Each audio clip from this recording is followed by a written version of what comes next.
A mass shooting in Florida over the weekend put the spotlight on the video gaming world. Paradigm is a virtual reality arcade and esports arena in Davenport. It opened for business a couple of weeks ago and already hosted 2 tournaments with dozens of competitors.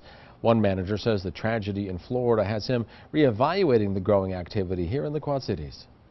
We put the E in front of the term, but esports really isn't significantly different in the way that events are organized from a major football game or a major baseball game. And in major stadiums like those, they do have security teams in place. Paradigm has a tournament scheduled for the next 2 weekends. The manager says there are no specific security plans in place for those yet. Court documents indicate the Florida gunman was hospitalized in the past for mental illness.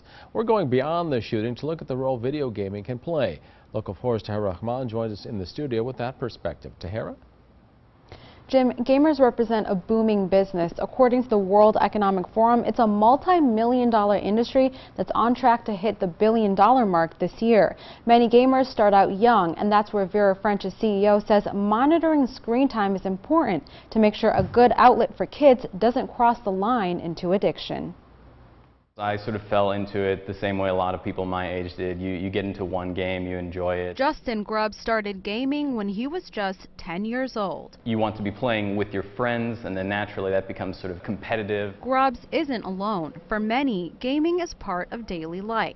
It's become one of the major hobbies in the modern era. Grubbs says that's because it's a hobby that's more engaging than something like reading. Video games sort of take that a step further. You're not just a passive observer. You are actively taking part in it and helping to create the storylines that are around you. But he and others are starting to recognize that the hook might be a fine line for some. The kinds of things that video games trigger are just like what happens when you have the drug triggering those same parts of the brain, and so that now they're just looking for the next video game fix. Dr. Richard Whitaker of Vera French says that can lead to things like depression, anxiety, and social isolation. That's where Grubbs says esports tournaments come into play. One of the goals of Paradigm and the esports community is to go beyond the headsets and to bring people together to make gaming a social interaction. Dr. Whitaker encourages the face-to-face interaction that tournaments bring, but he says the challenge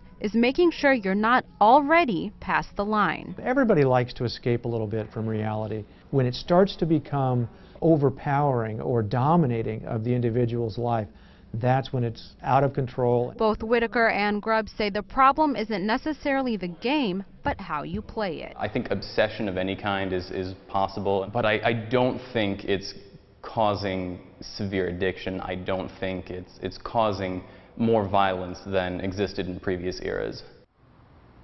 Now, Dr. Whitaker says, just like treating any other addiction, if you or someone you know might be addicted to video games, reach out to a counselor at Vera French, Robert Young, or even your own doctor.